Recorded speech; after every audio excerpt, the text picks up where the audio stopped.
Commander Joran Vale had never been good at ceremonies. It wasn't that he disliked them. He simply forgot which chair he was supposed to sit in, which hand to place over his heart, and whether it was appropriate to smile or maintain a stoic grimace. So when the Grand Chancellor of the Terran Concordance assigned him to attend the Centennial Peace Accords on the desert world of Silthera, a world ruled by the enigmatic, blue-skinned Zerani people, Joran knew he was in for trouble. He'd packed his dress uniform, polished his insignia until it shone like a captured star, and memorized exactly 3 diplomatic phrases. None of them, unfortunately, included how to apologize for sitting next to a queen. The Hall of Whispering Spires glittered like a dream carved from moonstone and sandglass. Arches spiraled toward the heavens, their curves inscribed with ancient Zerani glyphs that shimmered faintly in the ambient light. The air smelled of burning amber and something floral Joran couldn't name. Something that clung to the back of his throat and made his heart beat a little faster. He entered late, of course, because his hoverlift had malfunctioned on the final approach, and by the time he'd sprinted through the crystalline corridors in full ceremonial regalia, sweating beneath the stiff fabric, all the designated human seats were taken. He scanned the rows desperately, eyes landing on a single empty chair near the front, beside a figure cloaked in flowing cerulean robes, her white hair cascading over one shoulder like frozen starlight. He assumed she was a high-ranking minister or ambassador. He did not assume she was Queen Valira of the Zerani Dominion. He sat. A hush fell over the hall. Not the polite kind that followed a dramatic speech, but the kind that follows a man accidentally sitting on a live plasma grenade. Dozens of blue-skinned nobles turned their large, luminous eyes toward him, their expressions unreadable but undeniably alarmed. Joran froze mid-sit, one buttock hovering precariously over the cushion. Too late. He lowered himself the rest of the way with all the grace of a startled sandcrawler. Then the woman turned her head. Her skin was the deep blue of twilight oceans, flawless and subtly iridescent. Her eyes, huge, almond-shaped, and glowing faintly gold, locked onto his with unnerving intensity. White hair framed a face both regal and achingly young, her expression unreadable for a heartbeat, then softening into something almost mischievous. Without a word, she reached out and took his hand in hers. Her fingers were cool, smooth, and surprisingly strong. "Stay," she whispered. The word wasn't just spoken. It seemed to hum through his bones, resonating in a way that bypassed his ears entirely. Joran's breath caught. Around them, the hall remained silent, but the tension had shifted. It was no longer shock, it was expectation. Queen Valira did not release his hand. Instead, she turned back to the ceremony as if nothing unusual had occurred, her posture imperious, her presence commanding the room like a silent storm.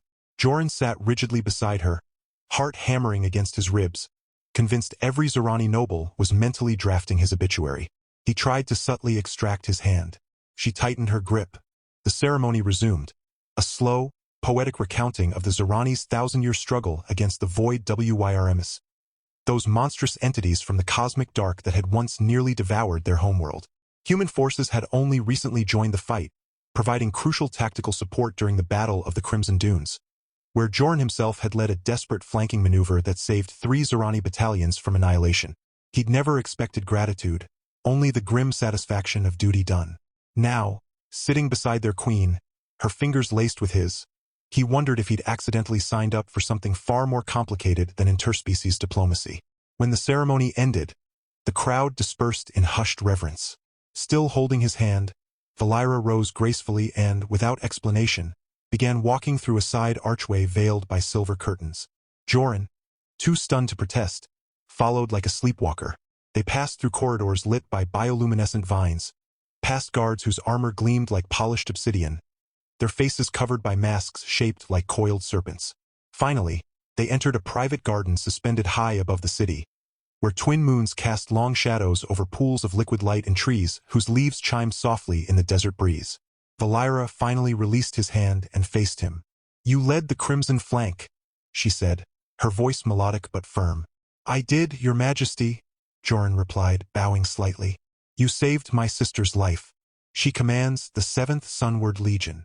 Joran blinked. "I didn't know." "No," she said, a ghost of a smile playing on her lips. "You didn't ask for recognition. That is why I chose you." "Chose me? For what?"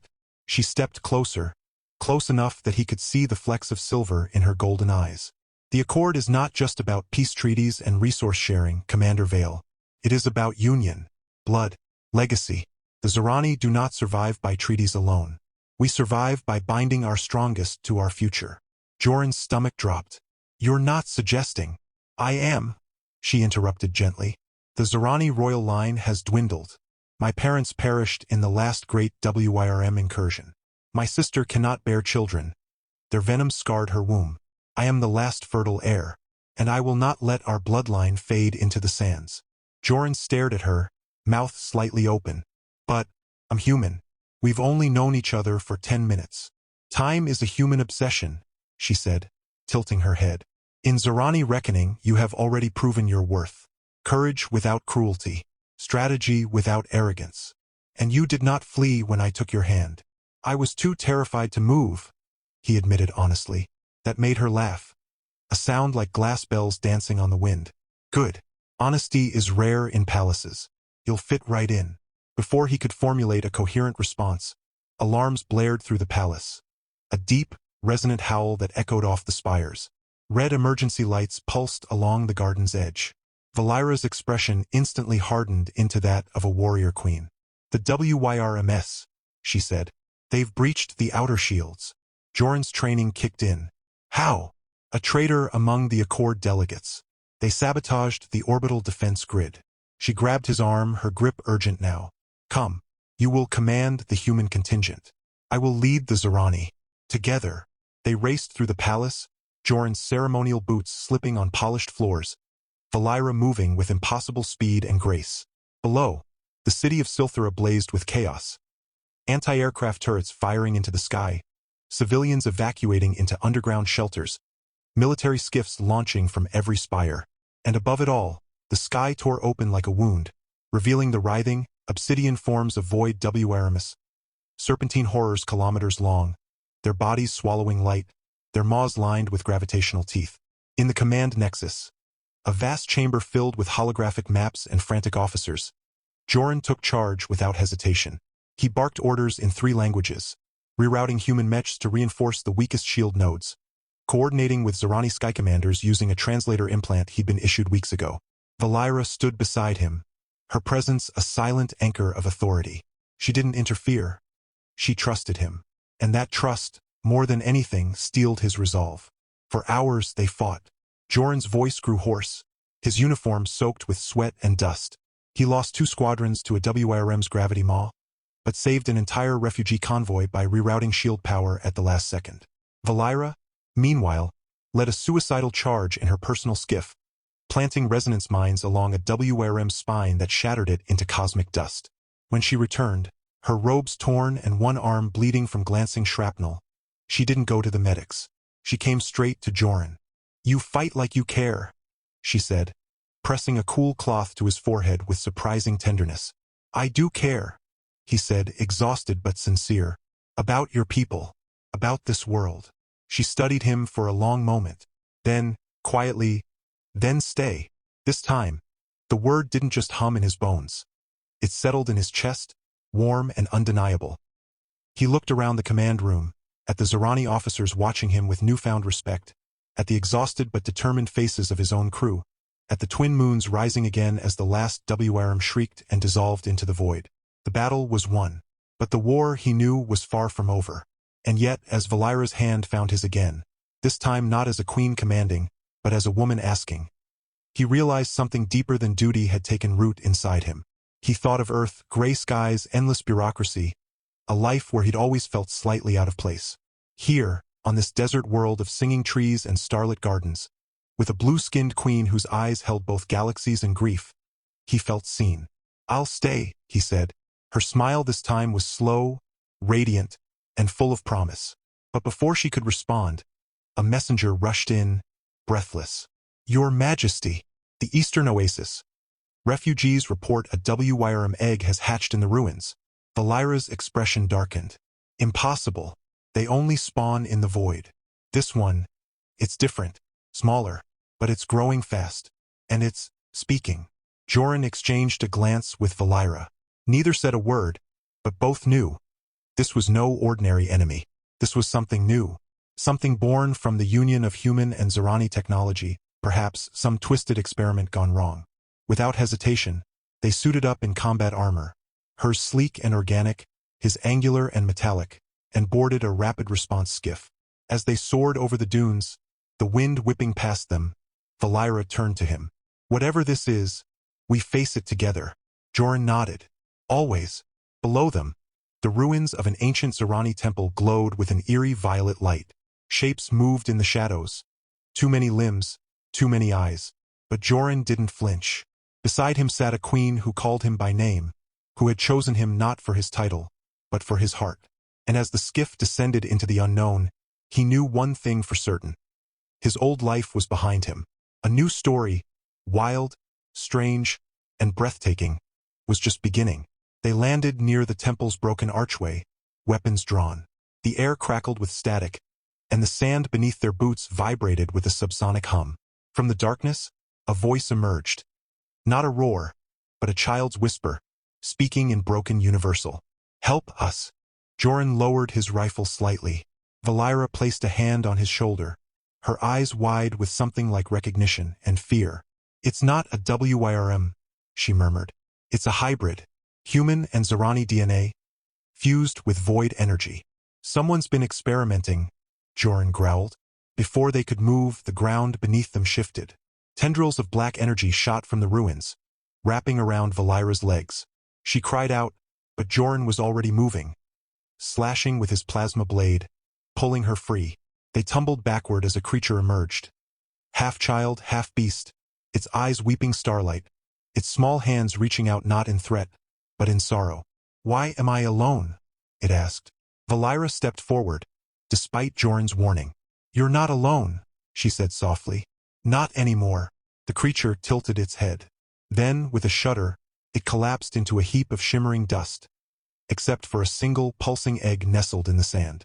Joran looked at Valira. She looked back, tears in her golden eyes.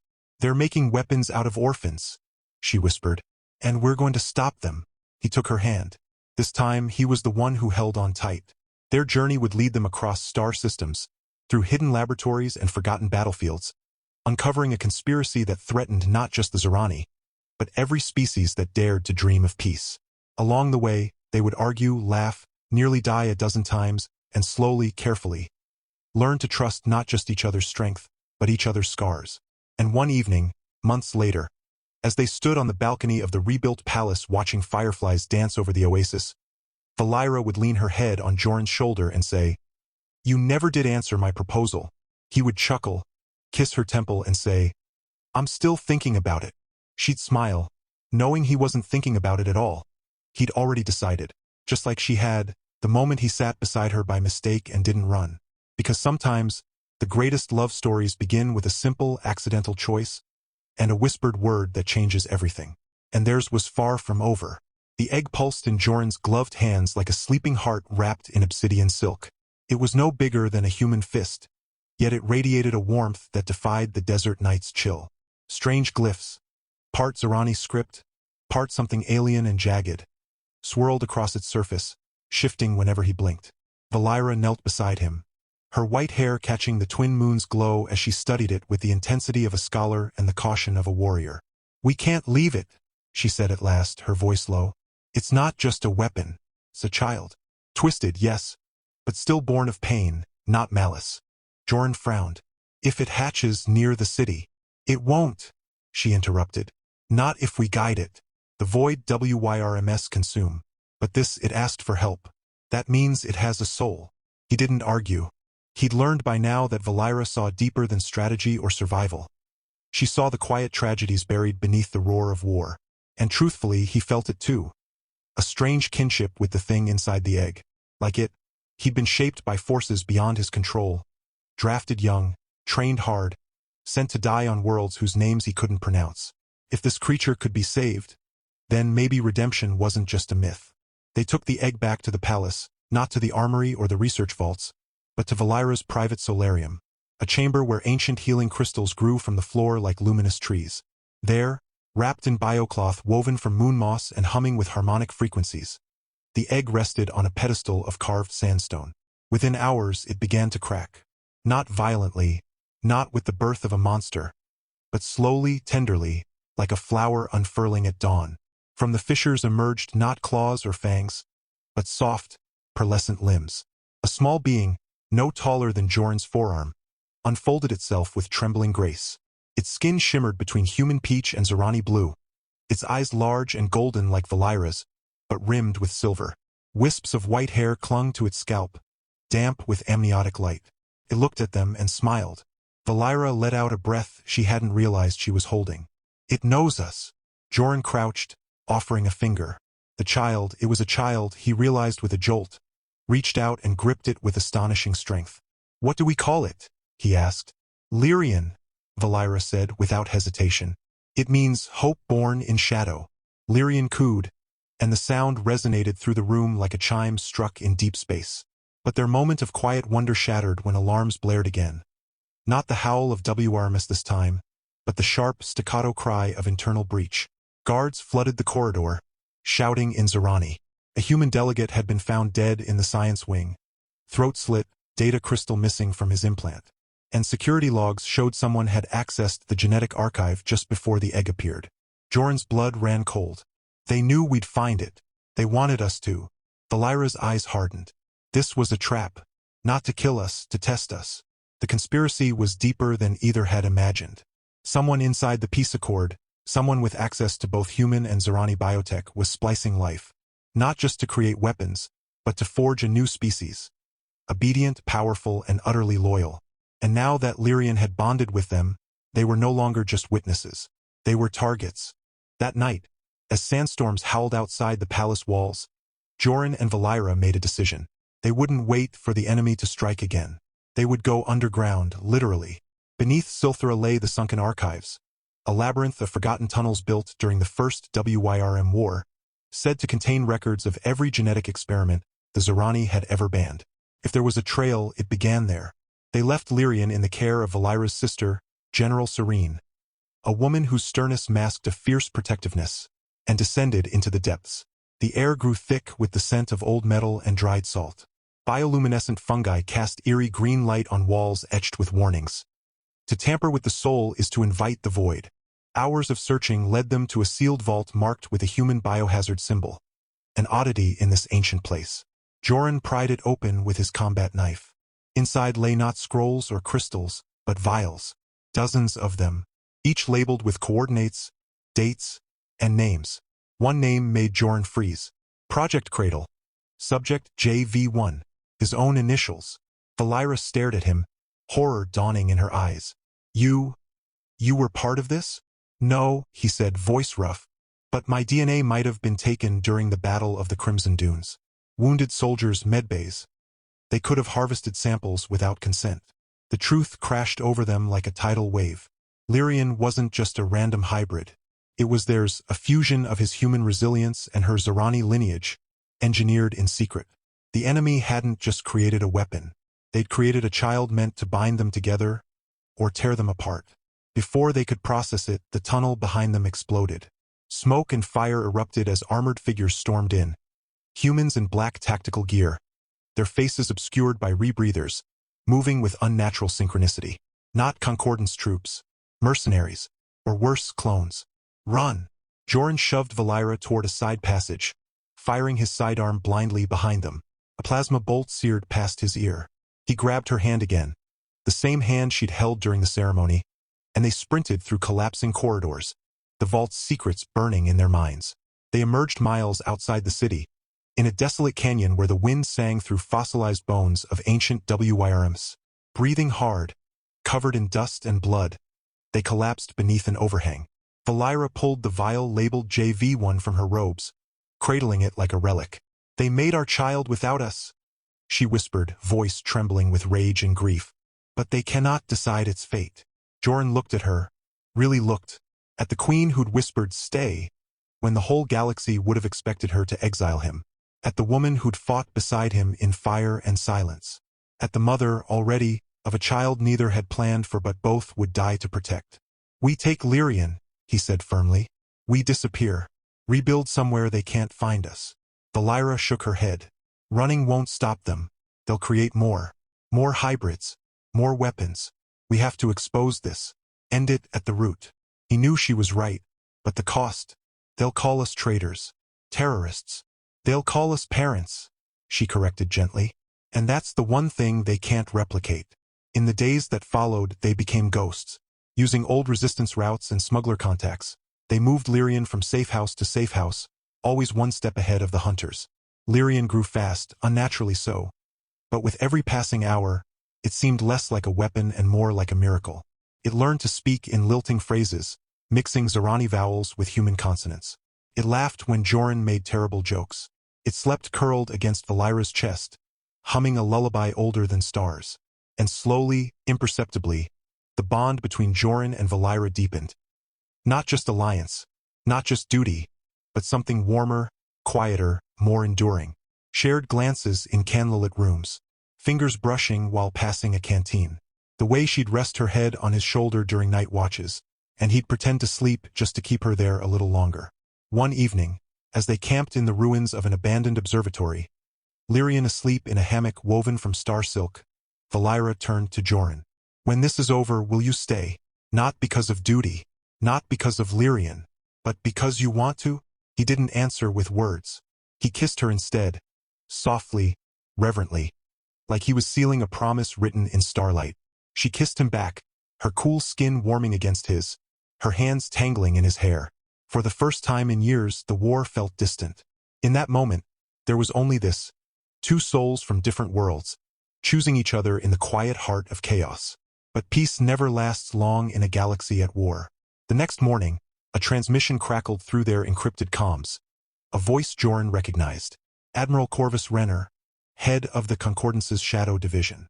The man who'd signed Joran's deployment orders. Commander Vale, the voice said, smooth as poisoned honey. You've been misled. The hybrid is a containment risk. Surrender it, and your queen, and you'll both be granted full clemency. Refuse, and we'll raise Silthera to glass.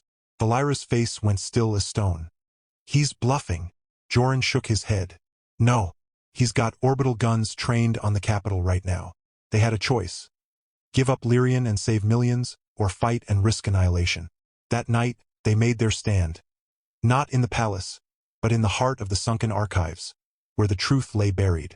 They broadcast everything, the vials, the logs, the genetic theft, the experiments. They sent it to every news network, every rebel faction, every neutral world. The truth ignited like wildfire. The Concordance denied it. Renner called it Zorani propaganda. But then human scientists came forward. Families of missing soldiers. Whistleblowers from biolabs on Mars and Titan. The evidence was undeniable. Public outrage forced the Concordance's hand. Renner was arrested, or so they claimed. But Joran knew better. Men like him never truly fell. They just went deeper underground. Still, for now, the immediate threat was over. Silthera was safe. Lyrian was safe. And as the dust settled, Queen Valira stood before her people in the Hall of Whispering Spires, this time not alone. Beside her stood Commander Joran Vale, no longer in uniform, but in robes of blue and silver, his hand resting on Lyrian's small shoulder. The child looked out at the crowd with wide, knowing eyes, unafraid. Valira spoke to her people not as a queen, but as a mother. We have been offered peace through treaties. But true peace is built on justice, truth, and love. Today we choose a new path, not just for Zorani, but for all who believe life is sacred, no matter how it's made. Then she turned to Joran. Will you stand with us? Not as a guest, not as a soldier, but as family. The crowd held its breath. Joran knelt, not in submission but in promise. I've been standing with you since the day I sat in the wrong chair, Your Majesty. She laughed, tears in her eyes, and pulled him to his feet. Then rise as my consort, as Lyrian's father, as mine. The hall erupted in cheers that shook the spires. Outside, the twin moons shone brighter than ever, as if blessing the union. But far beyond Silthera, in the cold dark between stars, a hidden station hummed with activity. In a sterile chamber, another egg pulsed, darker, angrier, its glyphs burning crimson. And a voice, cold and mechanical, whispered, Subject JV2. Activation sequence initiated. Joran would never see it coming. Not yet. For now he had a queen to marry, a child to raise, and a world to rebuild. The war wasn't over, but love, he was learning, was the most powerful weapon of all. And as Valira's hand found his once more beneath the singing arches, he knew, whatever came next, they'd face it together. The wedding of Queen Valira and Commander Joran Vale wasn't held in the Grand Hall of Whispering Spires, as tradition demanded, but beneath the open sky in the heart of the Oasis of Twin Moons, the very place where their story had truly begun. Valira insisted on it. "Let the stars be our witnesses," she'd said, her golden eyes gleaming with quiet joy. And so, in a clearing ringed by chiming glass trees and pools of liquid starlight, they pledged themselves not as ruler and soldier, but as equals, as partners, as parents. Joran wore a tunic woven from human-made solar thread and Zerani moon silk, its sleeves stitched with constellations that mapped both Earth and Silthra. Valira's gown shimmered like dawn on ocean waves, deep blue at the hem, fading to silver at the shoulders, her white hair braided with living vines that bloomed with night lilies as she walked. Lyrian, now nearly the height of Joran's waist, stood between them as their bond witness, wearing a tiny robe patterned with swirling galaxies, their hybrid eyes bright with pride. There were no treaties signed that day, no political declarations, only vows spoken in hushed, honest words. Joran promised to protect not just Valira's people, but her heart. Valira promised to honor not just Joran's courage, but his kindness. And together they vowed to raise Lyrian, and any child who came after, not as heirs or weapons, but as free souls shaped by love, not legacy. The ceremony ended not with fanfare, but with laughter. Lyrian, overcome with excitement, accidentally released a pulse of harmonic energy that made every glass tree in the oasis chime in perfect harmony. A sound so beautiful that even the desert crickets fell silent in reverence. Someone spilled ceremonial nectar on a dignitary's robes. A sand glider swooped too low and startled a flock of crystal-winged doves. And Joran, unsteady with emotion, tripped over his own boots while bowing. But Valira caught him, kissed his forehead, and whispered, "Still clumsy, I wouldn't have you any other way." In the weeks that followed, the palace transformed. No longer just a seat of power, it became a home. Human engineers and Zerani artisans worked side by side to build a new wing, one with sunlit playrooms, a library filled with stories from 100 worlds, and a nursery with walls that shifted color with the child's mood. Joran hung a mobile of Earth's solar system above the crib, while Valira sang ancient lullabies that made the air glow faintly gold. And then the miracle came. It began with Valira pressing a hand to her abdomen one morning, her eyes wide with wonder.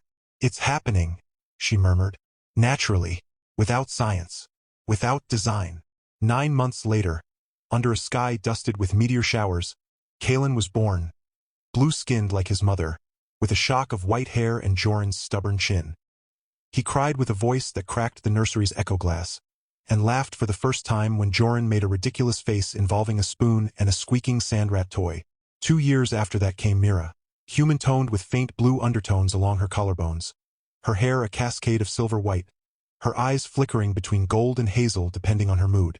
She spoke her first word in Zerani and her second in English, and by age 3, she'd mastered the art of convincing palace guards to give her extra honeycakes by batting her enormous eyes. Lyrian, now a bright, thoughtful child of indeterminate age but boundless empathy, took to their role as elder sibling with quiet grace. They taught Kalen how to calm storms in his chest with breathing exercises, and showed Mira how to coax flowers from barren rock using gentle song tones. At night, they'd gather in the royal suite, where Joran would read tales of Earth heroes while Valira wove stories of desert spirits and star whales, her fingers tracing constellations on their children's backs until sleep claimed them. Life wasn't without challenge. The shadow of Project Cradle lingered. Whispers of other hybrids surfaced on distant worlds. Some rescued, others lost. Joran and Valira turned the sunken archives into a sanctuary, a place of healing and refuge for all altered beings, human or alien, born of love or experiment. They called it the Haven of Echoed Souls. And over time it became a symbol, not of what was stolen, but of what could be reclaimed. Politically, their union forged a new era. The Terran Concordance, shamed by its own corruption, reformed its oversight councils.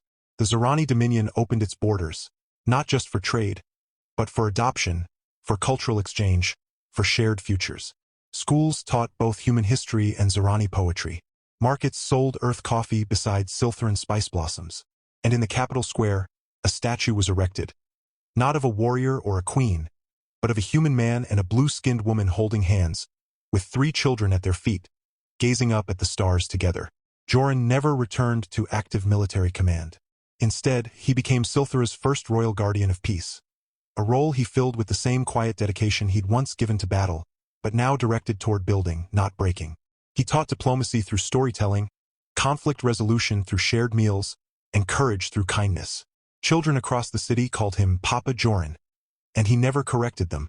Valira, for her part, ruled not from a throne, but from a garden bench, often with a child on her lap and Joran leaning against her shoulder. She listened more than she decreed, governed with compassion over control, and made sure every voice, no matter how small, was heard. The Zorani people, once wary of outsiders, came to see her union with Joran not as compromise, but as evolution. Years passed like desert winds, sometimes gentle, sometimes fierce, but always moving forward. On their 20th anniversary, they renewed their vows in the same oasis, now grown lush with gardens and laughter. Their children, Kaelin, training as a xenobiologist, Mira, composing symphonies that blended human instruments with Zorani harmonic crystals, and Lyrian, serving as an ambassador to hybrid communities, stood with them, their hands linked in an unbroken circle. And when their grandchildren arrived, tiny beings with skin like twilight, eyes like galaxies, and names that sang of both Earth and Silthera, Joran and Valira would sit on the palace balcony at dusk, watching them chase fireflies across the lawn, their fingers still intertwined after all these years. One evening, as the twin moons rose and the glass trees began their nightly song, Valira leaned her head on Joran's shoulder. "Do you ever think about that day?" she asked softly. "When you sat beside me by mistake?" He smiled, pressing a kiss to her temple. "Every day. Best mistake I ever made." She laughed, the sound still bright as bells. "It wasn't a mistake, my love. It was fate holding its breath, waiting for us to choose each other.